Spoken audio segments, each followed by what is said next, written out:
ಆತ್ಮೀಯ ಆಧ್ಯಾತ್ಮಿಕ ಧರ್ಮ ಹಿತಚಿಂತಕರೇ, ಇನ್ನೇನು ಕೆಲವೇ ದಿನಗಳಲ್ಲಿ ಶಿವರಾತ್ರಿ ಹಬ್ಬದ ಸನ್ನಿಧವಾಗ್ತಾ ಇದೆ. ಹಾಗಾಗಿ ಶಿವರಾತ್ರಿಯ ಒಂದಿಷ್ಟು ವಿಚಾರಗಳನ್ನು ನಾವು ಇಂದು ತಿಳಿಯೋಣ. ಶಿವರಾತ್ರಿ ಭೋಳಾಶಂಕರನನ್ನ, ಭೋಲೆನಾಥನನ್ನ, ಅಭಯಂಕರನನ್ನ, ಸ್ಮಶಾನ ರುದ್ರ ಅಂತ ಕರೆಸಿಕೊಳ್ಳುವ ಸರ್ವವ್ಯಾಪಿ ಜಗದೀಶ್ವರನನ್ನ, ದೇವದೇವ ಮಹಾದೇವನನ್ನ, ಈ ಭೂಮಿಯ ಮೇಲೆ ತನ್ನ ಆವಾಸವನ್ನ ಏರ್ಪಡಿಸಿಕೊಂಡ ಆ ಭೂಪ್ರಿಯನನ್ನ, ಜಗತ್ತಿನ ಜೀವ ಜಂತುಗಳ ಸಹಾಯಕ್ಕಾಗಿ ಮೊದಲೇ ಓಡಿ ಬರುವ ಆ ಆದಿದೇವನನ್ನ ಸ್ತುತಿಸುವ, ನೆನಪು ಮಾಡುವ, ಅವನಿಗೆ ಕೃತಜ್ಞತೆಯನ್ನು ಸಲ್ಲಿಸುವ ಪರಮದಿನ, ಪರ್ವದಿನ ಇದು ಶಿವರಾತ್ರಿ. ಶಿವರಾತ್ರಿ ವಿಶೇಷಗಳು, ಈ ಶಿವರಾತ್ರಿ ವಿಶೇಷಗಳ ಬಗ್ಗೆ ಸಾಕಷ್ಟು ಪುರಾಣಗಳಲ್ಲಿ ಸಾಕಷ್ಟು ಉಲ್ಲೇಖಗಳು ಇವೆ. ಈ ದಿನದಂದು ಕೈಲಾಸವಾಸ ಪರಮಶಿವನನ್ನು ಕೋಟಿ ಕೋಟಿ ಜನರು ಭಜಿಸಿ ಪೂಜಿಸುತ್ತಾರೆ. ಶಿಶಿರ ಋತುವಿನ ಮಾಘ ಮಾಸದ ಕೃಷ್ಣ ಪಕ್ಷ ಬಹುಳ ಚತುರ್ದಶಿ ಎಂದು ಬರುವ ಶಿವರಾತ್ರಿಯ ದಿನ ಭಕ್ತಾದಿಗಳು ಶಂಭೋ ಶಂಕರನ ನೆನೆದು ಪುನೀತರಾಗುತ್ತಾರೆ. ತನ್ನ ನಂಬಿ ಬಂದ ಭಕ್ತರ ಇಷ್ಟಾರ್ಥಗಳಿಗೆ ಎಂದಿಗೂ ನಿರಾಸೆ ಮಾಡದ ದಯಾಮಯಿ ಶಿವನಿಗೆ ಶಿವರಾತ್ರಿ ಎಂದು ದೇಶಾದ್ಯಂತ ವಿಶೇಷ ಪೂಜೆಗಳು ನೆರವೇರುತ್ತವೆ. ಇಡೀ ಭಾರತದಾದ್ಯಂತ ಬಹುತೇಕ ಎಲ್ಲ ಭಾಗಗಳಲ್ಲೂ ಆಚರಿಸುವ ಹಬ್ಬ ಈ ಶಿವರಾತ್ರಿ. ಈ ಹಬ್ಬದಂದು ದಿನವಿಡೀ ಪೂಜೆ, ಉಪವಾಸ ಮಾಡಿ, ರಾತ್ರಿಡೀ ಜಾಗರಣೆ ಮಾಡಿ ಶಿವನನ್ನು ಆರಾಧಿಸುವ ಸಂಪ್ರದಾಯವಿದೆ. ಶಿವಪುರಾಣದಲ್ಲಿ ಶಿವರಾತ್ರಿಯ ಆಚರಣೆಯ ಬಗ್ಗೆ ಒಂದು ಸಣ್ಣ ಕಥೆ ಇದೆ. ದೇವಲೋಕದಲ್ಲಿ ಒಮ್ಮೆ ಬ್ರಹ್ಮ ಹಾಗೂ ವಿಷ್ಣುವಿನ ನಡುವೆ ಯಾರು ಶ್ರೇಷ್ಠರು ಎಂಬ ವಿಷಯಕ್ಕೆ ವಾಗ್ವಾದಗಳು ನಡೆಯುತ್ತಿದ್ದವು. ಮಹಾದೇವತೆಗಳಿಬ್ಬರನ್ನು ಸಮಾಧಾನ ಮಾಡುವುದು ದುರ್ಬಲ ಎನಿಸಿದಾಗ ದೇವತೆಗಳೆಲ್ಲ ಹೋಗಿ ಪರಮಶಿವನನ್ನು ಬೇಡಿಕೊಳ್ಳುತ್ತಾರೆ. ವಿಷ್ಣು ಹಾಗೂ ಬ್ರಹ್ಮರ ಜಗಳವನ್ನು ಶಮನ ಮಾಡುವಂತೆ ಕೋರಿಕೊಳ್ಳುತ್ತಾರೆ. ಆಗ ವಿಷ್ಣು ಮತ್ತು ಬ್ರಹ್ಮರ ನಡುವೆ ಶಿವ ಅಗ್ನಿಕಂಬದ ರೂಪದಲ್ಲಿ ಬಂದು ನಿಂತು ತನ್ನ ಮೂಲವನ್ನು ಕಂಡುಹಿಡಿಯಲು ಸೂಚಿಸುತ್ತಾನೆ. ಆಗ ಹಂಸದ ರೂಪ ತಾಳಿದ ಬ್ರಹ್ಮ ಅಗ್ನಿಕಂಬದ ಶಿರವನ್ನು ಹುಡುಕಲು ಮೇಲ್ಮುಖವಾಗಿ ಹೊರಡುತ್ತಾನೆ. ವಿಷ್ಣು ವರಹ ಅವತಾರವನ್ನು ತಾಳಿ ಕಂಬದ ತಳವನ್ನು ನೋಡುವುದಕ್ಕಾಗಿ ಪಾತಾಳಕ್ಕೆ ಇಳಿಯುತ್ತೆ. ಎಷ್ಟೇ ಮುಂದೆ ಸಾಗಿದರೂ ಬ್ರಹ್ಮ ಹಾಗೂ ವಿಷ್ಣು ಇಬ್ಬರಿಗೂ ಕಂಬದ ಅಂತ್ಯವೇ ಕಾಣುವುದಿಲ್ಲ. ಅನಂತವಾಗಿರುವ ಶಿವನ ಶಕ್ತಿಯನ್ನು ನೋಡಿದ ವಿಷ್ಣು ಹಾಗೂ ಬ್ರಹ್ಮರಿಗೆ ಸತ್ಯದ ಅರಿವಾಗುತ್ತದೆ. ಆದರೆ ಶಿವನ ಜಡೆಯಿಂದ ಕೆಳಗೆ ಬೀಳುತ್ತಿದ್ದ ಕೇತಕಿ ಪುಷ್ಪದ ಬಳಿ ಬ್ರಹ್ಮ, ನೀನು ಎಲ್ಲಿಂದ ಬೀಳುತ್ತಿದ್ದೀಯಾ ಎಂದು ಪ್ರಶ್ನಿಸುತ್ತಾನೆ. ಆಗ ಆ ಪುಷ್ಪವು, ನಾನು ಅಗ್ನಿಕಂಬದ ಶಿರದಿಂದ ಬೀಳುತ್ತಿದ್ದೇನೆ ಎಂಬ ಉತ್ತರವನ್ನು ನೀಡುತ್ತದೆ. ಆಗ ಬ್ರಹ್ಮ ಶಿವನಲ್ಲಿಗೆ ಬಂದು ಕೇತಕಿ ಪುಷ್ಪವನ್ನು ತೋರಿಸಿ ತಾನು ಅಗ್ನಿಕಂಬದ ಶಿರಭಾಗವನ್ನು ನೋಡಿರುವುದಾಗಿಯೂ ಅಲ್ಲಿಂದಲೇ ಕೇತಕಿ ಪುಷ್ಪವನ್ನು ತಂದಿರುವುದಾಗಿಯೂ ಹೇಳುತ್ತಾನೆ. ಇವರಿಬ್ಬರ ಮೋಸವನ್ನು ಅರಿತ ಶಿವ ಬ್ರಹ್ಮನನ್ನು ಯಾರು ಪೂಜಿಸಕೂಡದು ಎಂದು ಶಾಪ ನೀಡಿ ಲಿಂಗರೂಪ ತಾಳುತ್ತಾನೆ.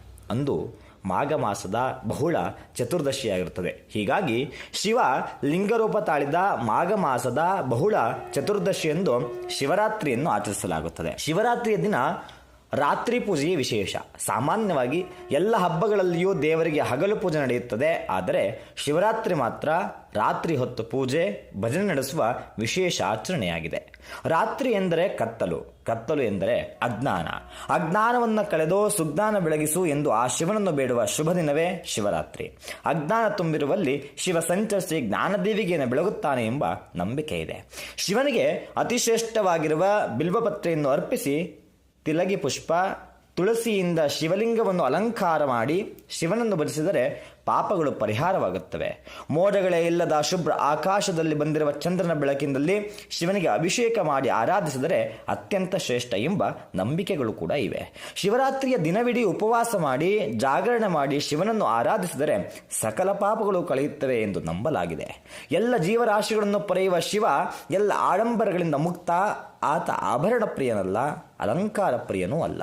ಭಸ್ಮವನ್ನು ಬೆಳೆದುಕೊಂಡು ಹುಲಿಯ ಚರ್ಮವನ್ನು ಹುಟ್ಟು ಸ್ಮಶಾನದಲ್ಲಿರುವ ಸರಳ ಮತ್ತು ಅಮೋಘ ಶಕ್ತಿ. ಶಿವನು ಸರಳತೆಯ, ಪ್ರಾಮಾಣಿಕತೆಯ ಹಾಗೂ ನಿಷ್ಕಲ್ಮಶ ಮನಸ್ಸುಗಳ ಪ್ರತೀಕ. ಛಲ ಬಿಡದ ಸಾಧನ್ಯ ದ್ಯೋತಕ, ಧ್ಯಾನಪ್ರಿಯ. ಶಿವಭಕ್ತರಿಂದ ಬಯಸುವುದು ನಿಷ್ಕಲ್ಮಶ ಮತ್ತು ಪ್ರಾಮಾಣಿಕ ಭಕ್ತಿ ಮಾತ್ರ. ತೋರಿಕೆಯ ಮತ್ತು ಆಡಂಬರದ ಪೂಜೆಯನ್ನು ಬಯಸಿದ ಮಹಾದೇವನನ್ನು ಇಂದ್ರಿಯ ನಿಗ್ರಹ, ಧ್ಯಾನ, ಸಂಯಮ ಮತ್ತು ವಿಶ್ವಾಸಭರಿತರಾಗಿ ಶಿವರಾತ್ರಿ ಎಂದು ಧ್ಯಾನಿಸಿದರೆ ಆತ ಪ್ರಸನ್ನಗೊಳ್ಳುತ್ತಾನೆ. ಶಿವಪುರಾಣದಲ್ಲಿ ಶಿವ ಪಾರ್ವತಿಯರ ವಿವಾಹ ಮಹೋತ್ಸವದ ದಿನವಿದು ಎಂದು, ಸಮುದ್ರ ಮಂಥನದ ನಡೆದಾಗ ಅದರಲ್ಲಿ ಉದ್ಭವಿಸಿದ ಹಾಲಾಹಲವನ್ನು ಕುಡಿದು ಜಗತ್ತನ್ನು ಉಳಿಸಿದ ದಿನವೆಂತಲೂ, ಭಗೀರಥನ ಭಕ್ತಿಗೆ ಮೆಚ್ಚಿ ತನ್ನ ಜಟೆಯಲ್ಲಿ ತುಂಬಿಸಿಕೊಂಡಿದ್ದಂತಹ ಗಂಗೆಯನ್ನ ಭೂಮಿಗೆ ಹರಿಬಿಟ್ಟ ದಿನವೆಂದು, ಲಿಂಗಪುರಾಣದ ಪ್ರಕಾರ ಲಿಂಗರೂಪಿಯಾಗಿ ಭಕ್ತರಿಗೆ ಅನುಗ್ರಹ ನೀಡಿದ ದಿನವೆಂದು, ಶಿವಪುರಾಣದಲ್ಲಿ ಬರುವ ಬೇಡ ಕಣ್ಣಪ್ಪನ ಕತೆ, ಸ್ಕಂದ ಪುರಾಣದ ಬೇಡ ಚಂದ್ರನ ಕತೆ, ಗರುಡ ಮತ್ತು ಅಗ್ನಿ ಪುರಾಣಗಳ ಬೇಡ ಸುಂದರ ಸೇನನ ಕತೆ, ಈ ಎಲ್ಲ ಕಥೆಗಳಲ್ಲೂ ಒಂದು ವಿಶೇಷವಾದ ಸಾಮ್ಯತೆಯನ್ನು ಕಾಣಬಹುದು. ಮಹಾಶಿವರಾತ್ರಿ ಎಂದು ಉಪವಾಸ ಮಾಡಿ ಶಿವನಿಗೆ ಅಭಿಷೇಕ ಮಾಡಿ ಬಿಲ್ವಪತ್ರವನ್ನು ಅರ್ಪಿಸಿದ್ದರಿಂದ ಅವೆಲ್ಲರಿಗೂ ಸದ್ಗತಿ ಪ್ರಾಪ್ತವಾಯಿತು. ಇದು ಶಿವರಾತ್ರಿ ಪೂಜೆಯ ಫಲದ ಮಹಿಮೆಯನ್ನು ಎತ್ತಿ ತೋರಿಸುತ್ತದೆ. ಪ್ರತಿ ಸಂವತ್ಸರದಲ್ಲಿ ಶಿಶಿರ ಋತುವಿನ ಮಾಘ ಮಾಸದ ಕೃಷ್ಣ ಪಕ್ಷ ಚತುರ್ದಶಿ ಎಂದು ರಾತ್ರಿ ಸಮಯದಲ್ಲಿ ಶಿವ ಪಾರ್ವತಿ ಜೊತೆಯಲ್ಲಿ ಭೂಮಿಗೆ ಬರುತ್ತಾನೆ. ಭೂಮಿಯಲ್ಲಿ ಸಂಚರಿಸುತ್ತಾ ಎಲ್ಲ ಸ್ಥಾವರ ಜಂಗಮ ಲಿಂಗಗಳಲ್ಲಿ ಸಂಕ್ರಮಣಗೊಳ್ಳುತ್ತಾನೆ. ಈ ಸಮಯದಲ್ಲಿ ಅಂದರೆ ಶಿವರಾತ್ರಿ ರಾತ್ರಿ ವೇಳೆಯಲ್ಲಿ ತನ್ನನ್ನು ಯಾರು ಪೂಜಿಸುವರೋ ಅವರ ಪಾಪಗಳು ಪರಿಹಾರವಾಗುತ್ತದೆ ಎಂದು ಸ್ವತಃ ಶಿವನೇ ತಿಳಿಸಿದ್ದಾನೆ ಎಂಬುದರ ಬಗ್ಗೆ ಶಾಸ್ತ್ರೋಕ್ತಿಯೂ ಕೂಡ ಇದೆ. ಎಲ್ಲ ಆಡಂಬರಗಳಿಂದ ಮುಕ್ತರಾಗಿ ಸರಳ ಮನಸ್ಸಿನಿಂದ ಪರಶಿವನನ್ನು ನೆನೆದು ಭಜಿಸಿ ಶಿವರಾತ್ರಿಯನ್ನು ಆಚರಿಸೋಣ. ಸರಳತೆ, ಪ್ರಾಮಾಣಿಕತೆ, ಸತ್ಯ ಮತ್ತು ಶಕ್ತಿಯ ದೇವತೆ ಈಶ್ವರ ಲೋಕದಲ್ಲಿರುವ ಸಕಲ ಕಷ್ಟಗಳಿಗೆ ಪರಿಹಾರ ನೀಡಲಿ ಎಂಬುದು ನಮ್ಮೆಲ್ಲರ ಕೋರಿಕೆ. ಮುಂದಿನ ವಿಡಿಯೋದಲ್ಲಿ ವೈಜ್ಞಾನಿಕ ಕಾರ್ಯಗಳನ್ನು ತಿಳಿಯೋಣ ಅಂತ ಹೇಳಿ ತಿಳಿಸ್ತಾ ಈ ವಿಡಿಯೋವನ್ನು ಇಲ್ಲಿಗೆ ಮುಗಿಸ್ತಾ ಇದ್ದೇವೆ. ಎಲ್ಲರಿಗೂ ಶಿವರಾತ್ರಿ ಹಬ್ಬದ ಹಾರ್ದಿಕ ಶುಭಾಶಯಗಳು. ಸರ್ವೇ ಜನಾಃ ಸುಖಿನೋ ಭವಂತು.